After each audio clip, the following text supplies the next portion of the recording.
welcome to HMS President. Thank you. First of all, how was Tripoli? We've seen the horrible pictures of civilians being killed in the past few days.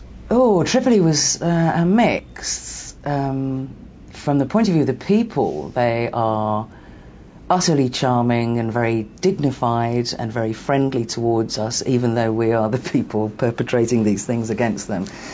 But they're very confused about why is NATO doing this to us? What have we done? Why is NATO bombing us? And that was horrible. And there were times when, yes, it was very scary out there. Do they not see Colonel Gaddafi as the cause of the NATO bombing? Absolutely not. You couldn't be further from the truth. I never heard... I mean, all right, we were in his half, if you like. We were not allowed to go to the eastern part of the country. I didn't hear one word said against him. If anything, people would say, well, if it's time for a change, it's our business. It is a Libyan issue. Go away and leave us alone. Let us sort it out. But I never heard a word said against Gaddafi, and I would estimate from what I saw and from what the people that we met from all sorts of parts of the country that he's got 80% support. But of course people are polarised. His enemies say there's a climate of fear, and this is why people don't stand up and say we want rid of him.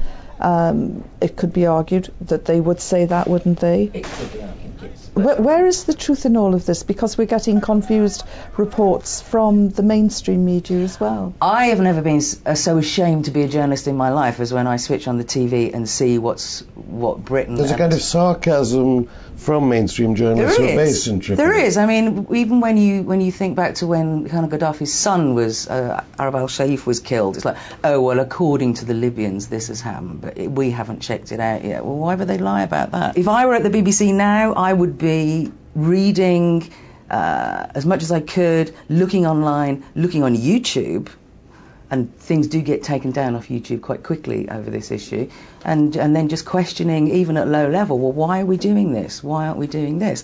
I mean, for example, just last week, all the newspapers were reporting that Gaddafi orders his soldiers to rape women. Now, the evidence that we were given over there was that, yes, there is a lot of rape going on, but it was perpetrated by the rebels. Now, who knows? Maybe it's both sides. But the International Criminal Court was very quick to intervene. Yes, but not only against one side. Why did we not hear, because I've got loads of testimony taken from women who were raped by the rebels. Why is that never reported? It's so one-sided. People watching this, as I say, will be polarised. There'll be supporters of Gaddafi cheering you on, but there will be people in Benghazi saying she has no idea what she's talking about. Listen, I'm not here as a supporter of Gaddafi. I've spent 1 week in Libya. I've not lived there, and so I'm not in a position to say what it's like to live there. I went there completely non-partisan. I'm just telling you what we saw and the evidence that we gathered. So no, I can't say that I am a supporter of Gaddafi, but I am a supporter of people's freedom to determine their own future. You know, Libya is a sovereign country. It is a democracy, actually. People don't realise that. They think he's a dictator. He's not. He gave up being the Prime Minister years ago. You know, there were 2,000 tribes in Libya. We met a lot of the tribal leaders, and they've all signed a constitution.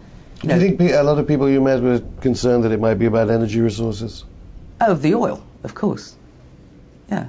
They're not stupid. They know what it's about. The people over that side of the country are going to end up with the oil, and people over this side of the country won't. Well, thank you very much for coming on board, Viv, and giving us this perspective. My pleasure. Thank you.